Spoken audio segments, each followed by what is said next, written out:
चलिए नमस्कार हमारे सभी प्रिय विद्यार्थियों, एमबी सर क्लासेस पर आपका पुनः स्वागत है। तो हम आज ट्रांसलेशन की अगली सीक्वेंस के साथ बढ़ते हुए अब हम लोग पढ़ेंगे इंडिविजुअली एक एक ट्रांसलेशन के बारे में, एक एक टेंस के बारे में। जैसे जैसे आपको पढ़ाया जाएगा वैसे वैसे आप लोग इसका नोट्स भी तैयार करते चलें, जिससे कि आपको रिवीजन में काफ़ी हेल्प मिल सके। तो हम लोगों ने डिस्कशन कर लिया था कि कैसे आपको पहचानना है इसको, कि कौन सा टेंस की क्या पहचान है, उसकी सहायक क्रिया क्या होती है। तो इस भाग में हम लोग प्रेजेंट इंडेफिनिट टेंस के बारे में जानेंगे और उसके क्या नियम होते हैं, इन सब के बारे में जानेंगे। तो चलिए हम लोग स्टार्ट करते हैं। जैसे प्रेजेंट इंडेफिनिट टेंस है तो मैंने बताया था कि प्रेजेंट पहचानेंगे कैसे, कि प्रेजेंट है इसका मतलब है और हूँ शब्द अंत में लगा रहेगा, और इंडेफिनिट अगर है तो अंत में ता है, ती है, ते हैं। कहने का मतलब अगर ता है, ती है, ते हैं इत्यादि शब्द आ रहे हैं तो वह टेंस जो है वो प्रेजेंट इंडेफिनिट टेंस माना जाएगा। लेकिन क्या सभी जितने भी आपको वाक्य दिए जाएंगे अगर अंत में ता है, ती है, ते हैं आता है तो क्या सभी टेंस जो है प्रेजेंट इंडेफिनिट में ही काउंट किए जाएंगे? तो ये बात सत्य नहीं है। इसके कुछ अपवाद भी हैं, वो आपको बाद में एक अलग से इसका वीडियो बना के हम उसमें जितने भी अपवाद हैं उन सब के बारे में डिस्कशन करेंगे। तो अब यहाँ पे सबसे पहले प्रेजेंट इंडेफिनिट टेंस अगर ये है तो इसमें सहायक क्रिया क्या लगती है, मुख्य रूप से ये बात आती है। तो सहायक क्रिया पिछले वीडियो में मैंने इसका डिस्कशन किया था, तो उसमें आपको बताया गया था कि इसमें क्या सहायक क्रिया लग सकती है और उसके लगाने के क्या नियम होते हैं, इन सब के बारे में आपको पिछले वीडियो में बताया गया था। लेकिन इस वीडियो में हम लोग डिटेल से इसका एग्जाम्पल्स के साथ अध्ययन करेंगे। तो अब यहाँ पर जैसे कि हम लोग बात करते हैं प्रेजेंट इंडेफिनिट टेंस की, तो इसमें सबसे पहले जो हम लोग लिखते हैं कर्ता अर्थात सब्जेक्ट को लिखते हैं। इसके बाद कर्ता के बाद क्रिया लिखते हैं, जो सामान्य नियम है इंग्लिश ग्रामर का। इसके बाद कर्म लिखते हैं, यानी वर्ब और ऑब्जेक्ट। तो सबसे पहले सब्जेक्ट को लिखेंगे, उसके बाद वर्ब को लिखेंगे, उसके बाद ऑब्जेक्ट को लिखेंगे। तो अब यहाँ पर बात ये आती है कि जो सब्जेक्ट हमने लिखा है, अब सब्जेक्ट चूँकि कर्ता जो है भी कई प्रकार के हो सकते हैं, तो कर्ता दो प्रकार के होते हैं। तो पहला होता है एक वचन कर्ता और दूसरा होता है बहुवचन। तो सिंपल सी बात है, जैसे कि नाम में ही है एक वचन, कहने का मतलब है कि वह कर्ता जिससे केवल एक व्यक्ति के होने का आभास होता है या उसमें केवल एक व्यक्ति ही इंगित होता है, तो उस कर्ता को हम लोग एक वचन कर्ता कहते हैं। जैसे एग्जाम्पल के तौर पर राम, श्याम, मोहन, राकेश, रमेश, किसी पर्वत का नाम, नदी का नाम, पहाड़, झील, झरना, कुछ भी हो, तो अगर एक सिंगल वस्तु को शो कर रहा है, सिंगल आइडेंटिटी को शो कर रहा है, तब वहाँ पर उसे हम लोग एक वचन कर्ता का नाम देंगे। लेकिन अगर वही चीज़ काफ़ी लोगों को चिन्हित कर रही हो या इंगित कर रही हो तो वहाँ पर बहुवचन, जैसे तुम, वे, मैं, और भी जैसे कि लड़के, मछलियाँ। तो इस प्रकार के वाक्य जो होते हैं वह बहुवचन में लिए जाएंगे। तो एक वचन आपको समझ में आ गया कि एक वचन सब्जेक्ट क्या होते हैं, एक वचन कर्ता क्या होता है, जिसमें केवल एक व्यक्ति, एक वस्तु, एक स्थान, अर्थात उसमें एक ही प्रकार की वस्तु का बोध होगा, चाहे वो जिस प्रकार की हो, चाहे वो लिविंग वस्तु हो, चाहे नॉन लिविंग वस्तु हो। लेकिन अगर केवल एक वस्तु है तो उसमें हम लोग एक वचन कर्ता के रूप में उसे लिखते हैं। और बहुवचन, एक वचन के अलावा जो बचते हैं सब बहुवचन में चले जाएंगे, एक से अधिक व्यक्ति को शो कर रहा है। तो अब यहाँ पर हम लोग बात करते हैं इसके नियम की। तो इसको कैसे बनाएंगे आप लोग? तो सबसे पहले हम लोग सब्जेक्ट को लिखते हैं, इसके बाद वर्ब को और उसके बाद ऑब्जेक्ट को। अब यहाँ पे जैसे सब्जेक्ट एक वचन या बहुवचन का होता है, सिंगुलर या प्लूरल होता है, तो वैसे ही जब हम वर्ब की बात करते हैं तो वर्ब हमेशा और हमेशा प्लूरल फॉर्म में लिखी जाती है, अर्थात बहुवचन में लिखी जाती है। वर्ब हमेशा किस रूप में, ये क्वेश्चन आपसे पूछा जा सकता है कि वर्ब हमेशा किस रूप में रहती है, तो वर्ब हमेशा जो है बहुवचन में रहती है, अर्थात प्लूरल फॉर्म में ही लिखी जाती है। वो सिंगुलर फॉर्म में उसे बनाया जाता है। ठीक है, तो वर्ब जो है प्लूरल फॉर्म से सिंगुलर फॉर्म में बनाया जाता है। अब कैसे बनाया जाएगा उसके बारे में अभी जिक्र करूंगा। उसके बाद यहाँ पे आता है कर्म, यानी ऑब्जेक्ट जो भी बचा हुआ है, तो उसको हम लोग लिखते हैं। तो जैसे एक एग्जाम्पल के तौर पर मैं बात करता हूँ तो आपको ज़्यादा क्लैरिफाई होगा। जैसे एक छोटा सा एग्जाम्पल, राम स्कूल जाता है। तो राम स्कूल जाता है तो सबसे पहले क्या लिखेंगे हम लोग, सब्जेक्ट को। और सब्जेक्ट में अब पता कैसे चलेगा कि यही सब्जेक्ट है, तो क्रिया में कौन जोड़ने से सब्जेक्ट का पता चलता है। तो कौन जाता है तो उत्तर निकलता है तो राम जाता है। तो राम क्या हो गया, आपका कर्ता हो गया, यानी सब्जेक्ट हो गया। तो अब यहाँ पे हम लोग लिखते हैं राम। और जाता है तो जाना की अंग्रेजी होती है गो। अब यहाँ पे एक छोटा सा आप लोग दिमाग लगाइए कि राम, अब राम कैसा करता है, अभी मैंने बताया था कि जो नाम होते हैं वो सब एक वचन में लिखे जाएंगे। तो राम भी किसी का नाम है तो एक वचन करता हो गया। अब यहाँ पे जाना की अंग्रेजी होती है गो। अब ये बताइए कि आप मैथमेटिक्स में भी पढ़ते हैं, इसको थोड़ा सा मैथमेटिक्स से अगर आप जोड़ दीजिए तो दो राशियों को आप जोड़ते हैं तो कभी कब जुड़ती हैं, यक्स में यक्स ही जुड़ सकता है। यक्स में अगर आप वाई जोड़ेंगे तो ये नहीं जुड़ेगा। इसका मतलब ये है कि अगर समान जातियां हैं इनकी, सेम एक ही जात के दोनों लोग हैं, तभी वो जुड़ सकते हैं, अदरवाइज नहीं जुड़ सकते हैं। तो राम अगर कर्ता एक वचन का है तो इसके साथ में जो क्रिया को आप जोड़ रहे हैं उसको भी एक वचन में ही होना पड़ेगा।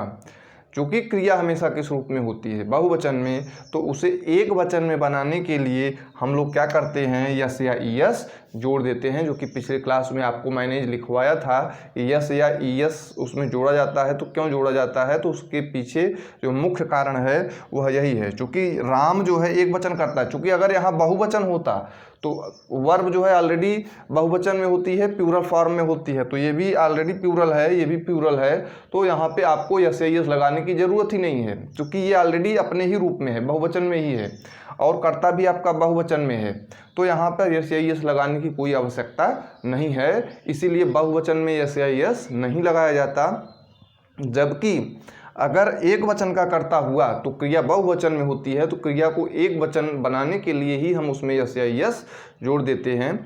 चूँकि डू जो है, जैसे अभी आपको आगे पढ़ाया जाएगा कि जब ये नेगेटिव सेंटेंस चलेगा या इंट्रोगेटिव चलेगा तो उसमें डज या डू लगता है, तो इसीलिए लगा है। चूँकि डू जो है वो बहुवचन की सहायक क्रिया है, तो डू को एक वचन में बनाने के लिए इसमें ईएस जोड़ दिया गया, तो हो गया डज, और वो बन गई एक वचन की सहायक क्रिया। तो उसी के अनुसार आप लोग यहाँ पर देख सकते हैं कि राम के साथ आप लोग ईएस जोड़ देंगे गो में, तो गो में ईएस जोड़ देंगे तो हो जाएगा गो। चूँकि अब ये बन गया। अगर आपसे एक कॉमन सी बात पूछी जाए कि गो और गोज ये आपस में क्या है, तो गो आप बताएंगे कि ये बहुवचन की जो है वर्ब है, और जबकि जब गोज आप कहेंगे तो वह तुरंत जो है एक वचन की क्रिया बन जाएगी। तो यहाँ पे कर्ता एक वचन का है, तो इसलिए जो मुख्य क्रिया है, एक अभी हेल्पिंग वर्ब भी आएगी, लेकिन यहाँ पे मुख्य क्रिया जो है वह क्या है, ईएस इसमें लगकर उसे एक वचन में बना दिया है गो को, और यहाँ हो जाएगा स्कूल। ठीक है, तो अब यहाँ पे एक दूसरा ट्रांसलेशन हम लोग लेते हैं।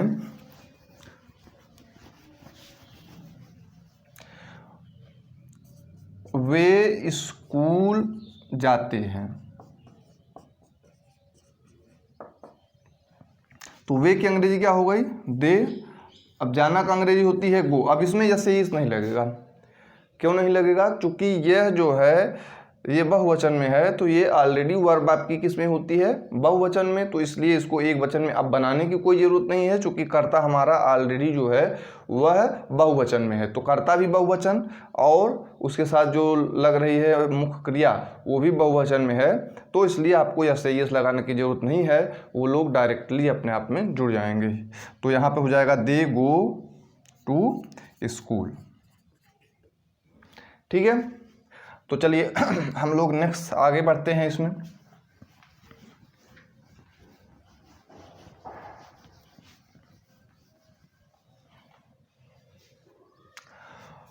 तो एक दूसरा ट्रांसलेशन लेता हूं।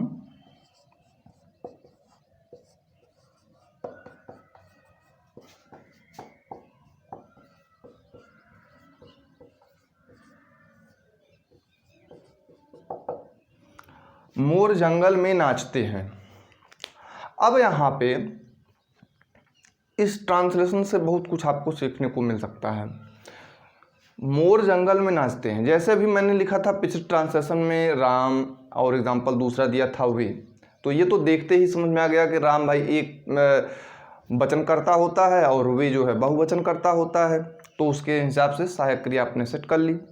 लेकिन कुछ कर्ता आपके ऐसे भी मिल जाएंगे जिनका पहचान करना मुश्किल हो जाएगा कि वो एक वचन में है कि बहुवचन में है। जैसे एग्जांपल के तौर पर लड़का अगर है, अगर आपसे कोई पूछता है लड़के का बहुवचन बताइए तो क्या बताते हैं, लड़के।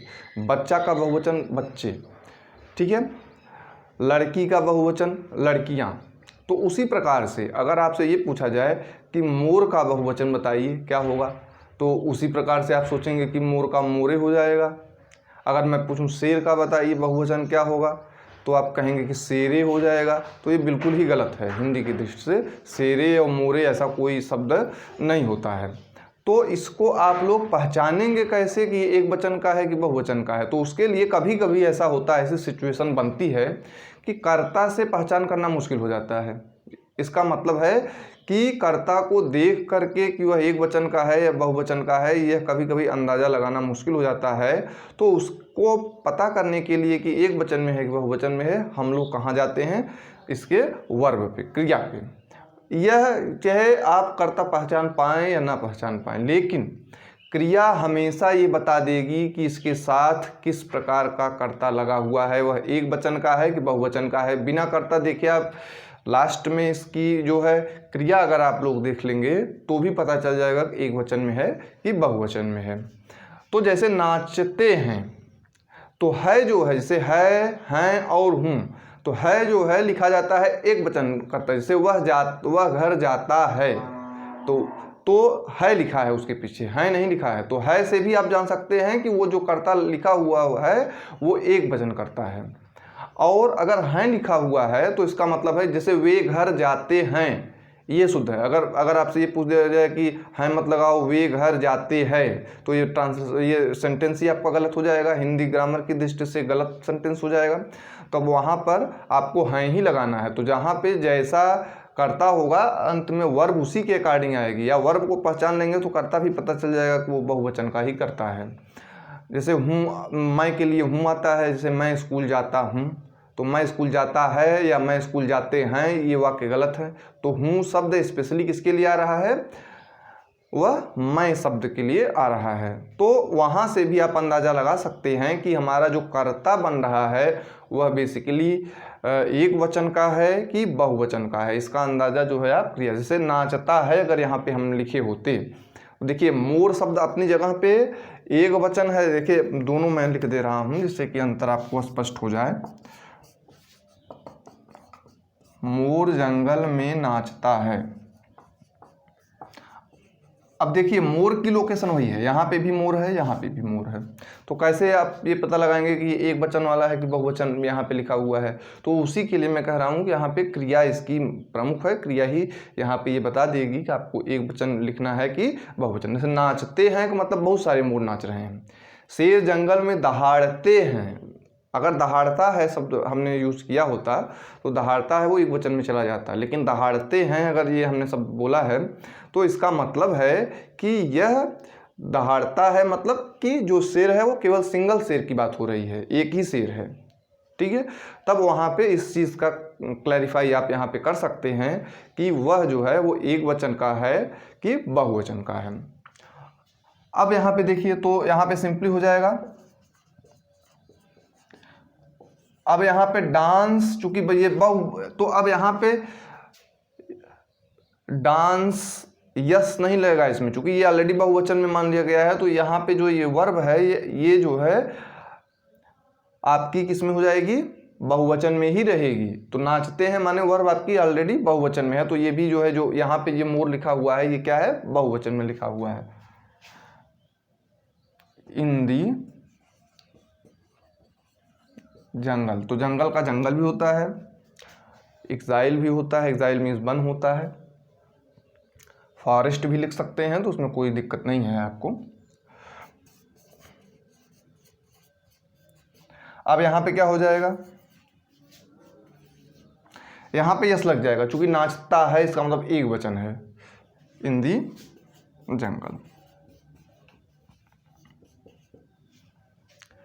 ठीक है। तो चलिए, तो हम यहाँ पे अब कुछ ट्रांसलेशन निगेटिव और इंट्रोगेटिव में भी ले लेते हैं, जिससे कि आपको ये सेगमेंट पूरा क्लियर हो जाए।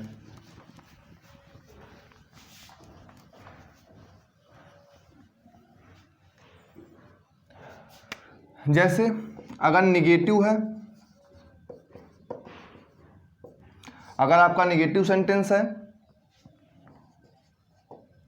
तो आप कैसे करेंगे इसको, जैसे मैं बाजार नहीं जाता हूं, तो अब उसका क्या हो जाएगा, आई। अब बताइए, जब ये कर्ता आपका मैं किस रूप में लिखा हुआ है, मैं कैसा करता है, बहुवचन कर्ता माना गया। हालांकि जैसे मैंने अभी एक शब्द बताया था कि सिंगल पर्सन को अगर इंगित कर रहा है तो वो एक वचन में लिखा जाता है, लेकिन इंग्लिश में मैं को बहुवचन कर्ता के रूप में ही हम लोग इस्तेमाल करते हैं, इस्तेमाल किया जाता है। तो यहाँ पे आई हो गया। अब यहाँ पे चूंकि जब ये बहुवचन हो गया तो उसके साथ जो हेल्पिंग वर्ब आएगी वो आएगी डू। ठीक है। तो डज या डू, अगर नकारात्मक वाक्य है या प्रश्नवाचक है तो जो हेल्पिंग वर्ब होती है वो डू होती है, डू या डज। क्योंकि डू जो है वो बहुवचन की हेल्पिंग वर्ब है, इसीलिए मैंने लिखवा दिया था कि डू बहुवचन में है तो इसको एक वचन में बनाने के लिए इसमें यस या ईएस जोड़ देते हैं। तो चूंकि लास्ट में ओ है तो इसलिए इसमें ईएस जुड़ेगा, तो हो जाता है डज। और डज क्या बन जाता है, वो एक वचन का कर्ता मतलब एक वचन की हेल्पिंग वर्ब बन जाती है। तो आई डू। अब यहाँ पे तुरंत, अब यहाँ पे ये कुछ खास बातें आप लोग नोट कर लीजिए, चूँकि जब ट्रांसलेशन का भी और आगे बढ़ेंगे हम लोग तो लेंथ उसकी भी बढ़ती जाएगी, लेकिन बेसिक अगर आपको क्लियर रहेगा तो यहाँ पर आप कोई दिक्कत नहीं पाएंगे अपने आप को। तो यहाँ पे डू जो हेल्पिंग वर्ब, यहाँ पे ये चीज़ ध्यान दीजिएगा, इसके तुरंत बाद नॉट लिखा जाएगा। अभी छोटी बात लग रही है, तो बहुत सरल ट्रांसलेशन है, अभी ट्रांसलेशन और जब लंबा होगा तो तब उसमें आपको समस्याएं आने लगेंगी। जब उसमें दो सहायक क्रिया का इस्तेमाल होगा तब वहाँ पे दिक्कत आती है। तो इसलिए अभी से ये चीज़ नोट डाउन कर लीजिए कि जो सहायक क्रिया है हेल्पिंग वर्ब के तुरंत बाद ही नॉट शब्द आएगा। ठीक। और गो, अब इसमें ये भी सोच सकते हैं कि इसमें यस या यस नहीं लगा है, क्योंकि यहाँ पे डू सहायक क्रिया लग चुकी है। तो एक ट्रांसलेशन में सहायक क्रिया एक ही बार ये डू लग गया, तो अब यहाँ पे यस नहीं लिखा जाएगा, टू मार्केट। ठीक है। तो अगला हम ट्रांसलेशन देख लेते हैं इसमें।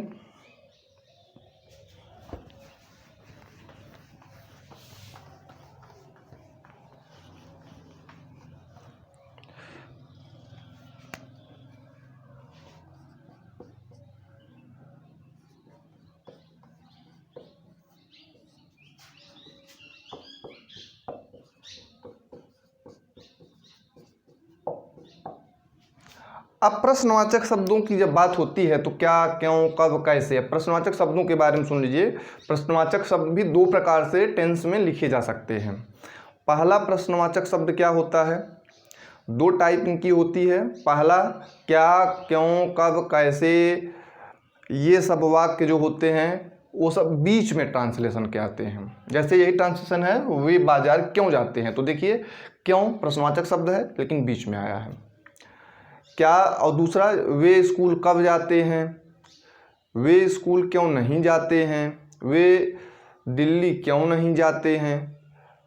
ठीक है, तो इस प्रकार के वाक्य आप देखेंगे कि जिसमें जो प्रश्नवाचक शब्द है, हेल्पिंग वर्ब है, वह हेल्पिंग वर्ब बीच में लिखी हुई, वो प्रश्नवाचक शब्द बीच में लिखा हुआ है। तो इसका मतलब है कि यह टाइप 1 और 2 के रूप में अगर हम लोग उसको डिसाइड करें तो ये मान लीजिए टाइप 1 है, तो टाइप 1 में क्या हम लोग लिखेंगे कि जो प्रश्नवाचक शब्द है वो बीच में आएगा, तो इसके करने के नियम अलग होंगे।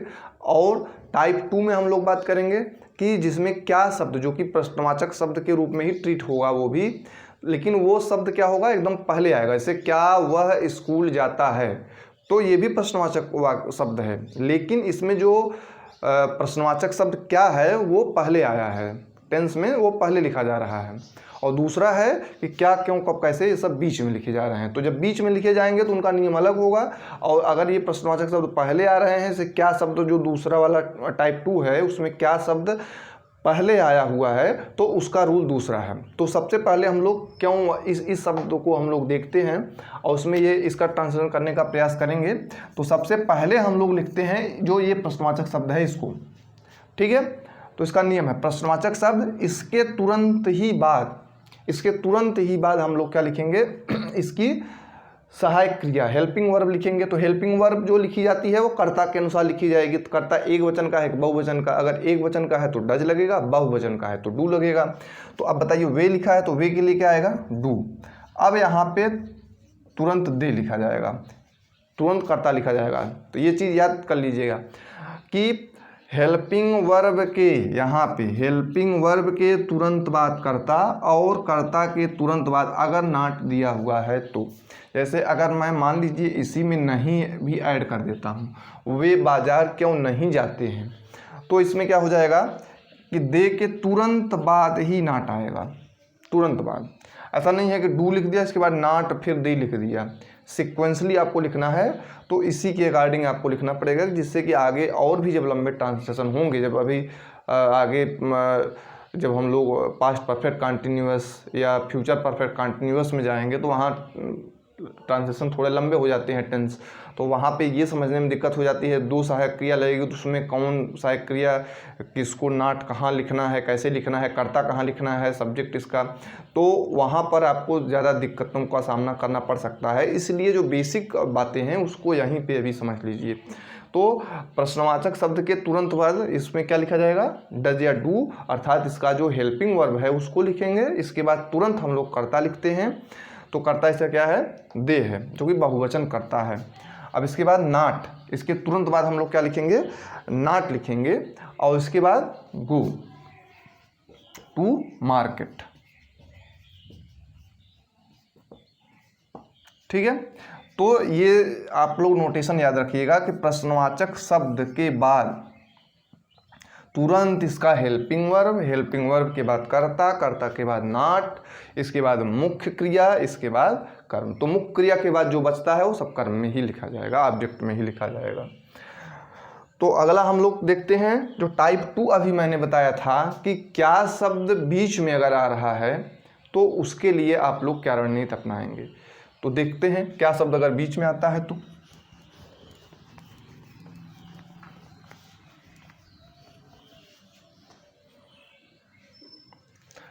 जैसे